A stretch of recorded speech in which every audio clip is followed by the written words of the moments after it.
itu benar-benar keceplosan nggak sebutkan apa-apa. Ke Amsterdam. Dan terima kasih juga dalam kesempatan ini saya mengucapkan terima kasih buat teman-teman semua yang udah doakan kaki saya. Puji Tuhan, kakinya sudah sedikit nyambung. Perlu setahun kata dokter ya untuk bisa nyambung sempurna. Oh Lord Jesus, thank you.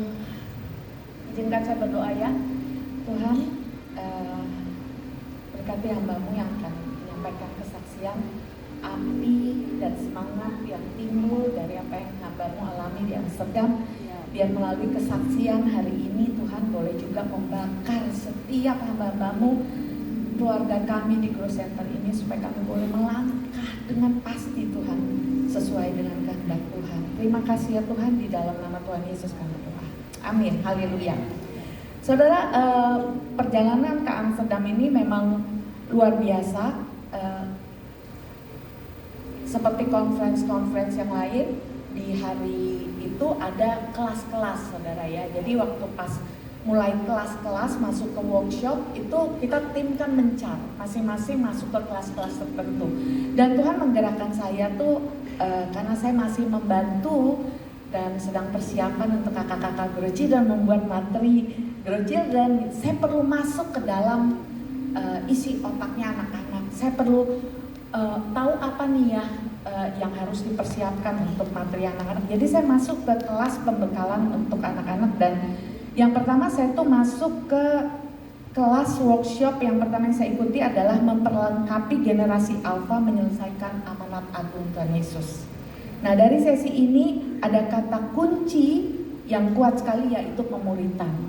Di situ disaksikan ada seorang anak muda yang dia itu dari Muslim, saudara. Dia dari Muslim. Waktu dia tanya kepada imamnya di masjid, dia tanya, kenapa orang Kristen itu mengatakan Yesus itu Tuhan? Karena musyrik bagi orang Islam itu mempertuhankan manusia. Tapi imamnya bilang gak bisa jawab, dia cuma bilang baca Quran. Kemudian karena dia punya teman yang Kristen, dia lewat gereja, katanya, terus dia tanya dan orang itu mau jawab, walaupun jawabannya nggak jelas, tapi paling nggak dia mau duduk sama-sama terus mendengar, mengatakan, mengajarkan. Nah, jadi kuncinya itu pemuritan, one-to-man ministry, one-to-one ministry. Di situ pesan yang kuat adalah menjadikan generasi yang dimuridkan dan memuridkan bisa dicapai bila budaya pemuritan itu dihidupkan, saudara. Menjadikan anak-anak muda itu mempunyai budaya dimuridkan dan memuridkan. Buat mereka tuh gusar kalau mereka hidup nggak punya pemurid, mentor, dan mereka gusar kalau mereka juga nggak punya murid. Sehingga kita mendorong komunikasi dan apresiasi atas prestasi kerohanian anak-anak muda diukur dan didorong bila mereka punya pemurid dan punya murid. Orientasinya jadi memuridkan. Jangan jadikan fokus kerohanian pada memimpin departemen atau bidang pelayanan tanpa orang itu nggak punya murid. Lalu rencananya selesai dari kelas itu saya mengerti, aduh Tuhan perlengkapi nih, bagaimana ya dari Grow Children, dari anak-anak nih bisa jadi pemurid. Ini harus ada tekniknya, jadi terus berdoa. Terus saya mau masuk lagi kelas berikutnya adalah memperlengkapi generasi X menyelesaikan amanat agung. Nah, antara kelas yang pertama sama kelas kedua itu ada jeda waktu 15 menit, saudara. Jadi saya duduk di satu meja yang kosong, di situ orang hiruk pikuk cari kelas lain gitu. Saya nunggu. Saya nggak bisa main HP karena saya tuh nggak beli paket internet. Saya tetheringan aja sama ya, mengirit gitu kan. Nah, saya nunggu. Terus tiba-tiba di dalam hati saya ada impresi kuat mengatakan kamu masuk kelas yang sebelah ini. Saya lihat saudara, kelasnya boleh Kak. Jujur saya namanya aja susah banget ngomongnya gitu loh, nggak ngerti saya artinya apa. Terus ditambah lagi saya tuh nggak punya paket internet. Nanti kalau saya masuk ke kelas ini, kalau ada apa-apa rombongan, nanti nggak bisa cari saya karena saya nggak bisa nyala gitu. Tapi pas saya lihat HP saya, nggak bisa Tuhan, saya komunikasi, nggak bisa Tuhan HP saya. Internetnya nyala saudara. Kaget saya, nggak tahu kenapa, saya langsung foto, saya kirim ke grup. Maksudnya nanti kalau di grup ada apa-apa, cari saya ada di kelas ini. Saya masuk saudara ke kelas ini. Kelas ini benar-benar merubah paradigma saya, merubah pengertian saya. Ini kelas yang benar-benar baru buat saya. Jadi saya awalnya sih nggak ngerti ya, tapi terus dengerin aja mereka ngomong. Di kelas ini saya mendengar pengajaran dan kesaksian luar biasa tentang artificial intelligence dalam penginjilan. Boleh dilanjut ya. Nih seperti inilah kira-kira. Saya lagi nulis, saya coba rangkum apa yang saya catat, saya coba uraikan. Kemudian singkat cerita nih dari kelas itu,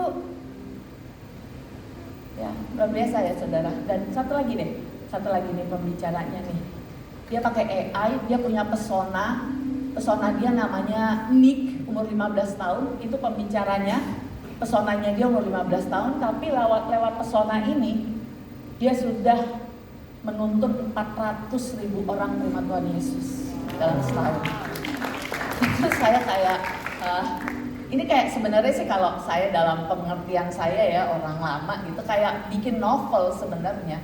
Karena pesona itu bukan aslinya dia gitu loh. Dia ceritain Nick ini punya pengalaman mencari Tuhan sehingga orang ikut bertanya nih lewat AI.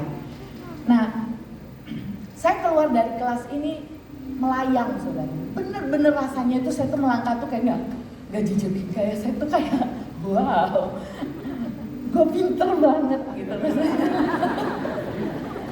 Tahu gini ya.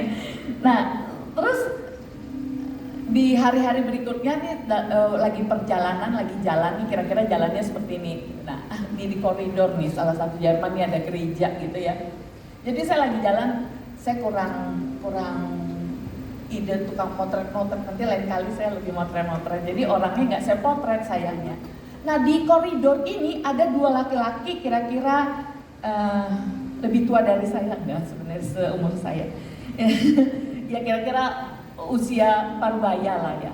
Dia berdiri di depan, dua orang ini berdiri di depan kardus bertuliskan Free Bible dengan Bible menumpuk sampai keluar dari kardus ya saudara.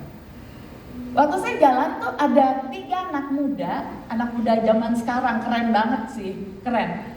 Terus dia pakai headphone yang tau lah ya harganya gitu, terus jalan begini, terus dia jalan, terus dia ngomong, pas lagi ngomong gitu berdialog sama 3 orang ini, saya di belakangnya, terus anak 3 orang ini mau ninggalin penjajah Bible ini, 2 orang melayani jajahin Bible ini, dia jalan mau ninggalin, terus yang penjajah Bible tuh ngomong gini, read the Bible, then you will find the answer, kata gitu.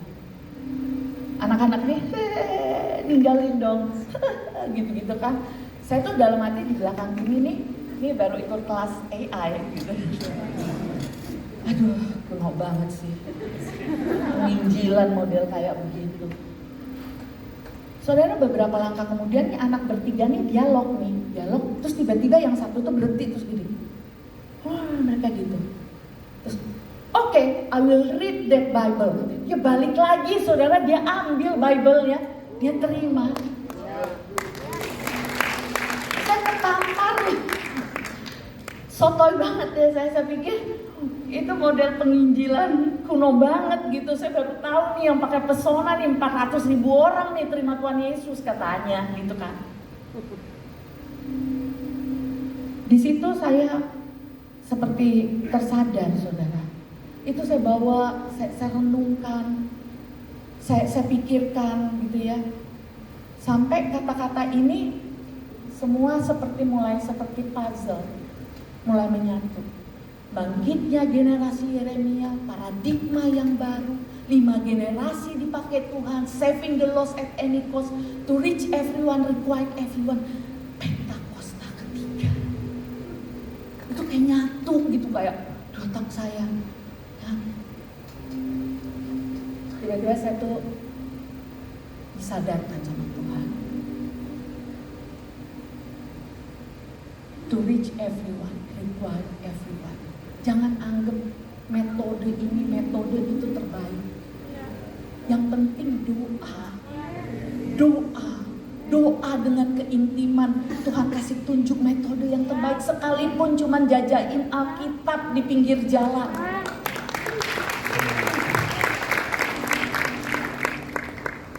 Saya benar-benar tersentak, saudara. Dan ini ngerubah saya dan membuat saya semangat.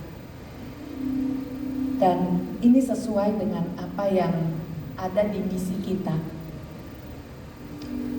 Dan yang melakukan kehendak Bapa pada zaman ini, pada hari ini, pada menit ini, pada detik ini. Tuhan Yesus berkati.